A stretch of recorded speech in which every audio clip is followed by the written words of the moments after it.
They all thought that I'd be in hospital for 6 months. I wouldn't be able to talk, I'd be going to a care home or something. Just keep your seatbelt on, please.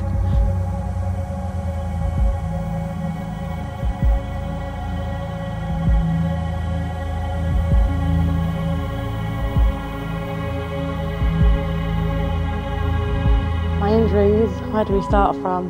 My lungs deflated, they got reinflated at the side of the road. I did 5 or 6 weeks in Hull Royal Infirmary, and I was in an induced coma for, I want to say it was just 2-3 days. It was just while they got all the operations done and figured out what was wrong with me. I had a big gash to my head. The plastic surgeon, it took her like 4.5 hours just to sew my head up. I had a bleed on the brain. It took them a couple of days to find that because it was so small but so effective. Like, it stopped me speaking for like a good 3.5-4 weeks.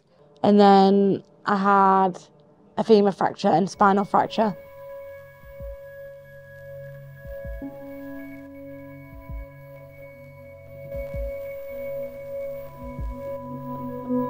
Yeah, the experience, it's changed my life a vast amount. I couldn't look after myself. I couldn't walk, I couldn't go upstairs properly. It was really, really bad. In the first year, I was so down, so depressed and low. I just thought, I'm not going to be able to do anything. I've come a long, long way.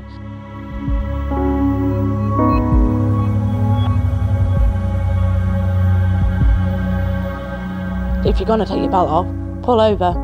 I was in the back and this all happened to me. If I was driving, I wouldn't be here right now. And I've been told that by the emergency services. I was naive and silly and a big mistake. So yeah, just please wear your seatbelt.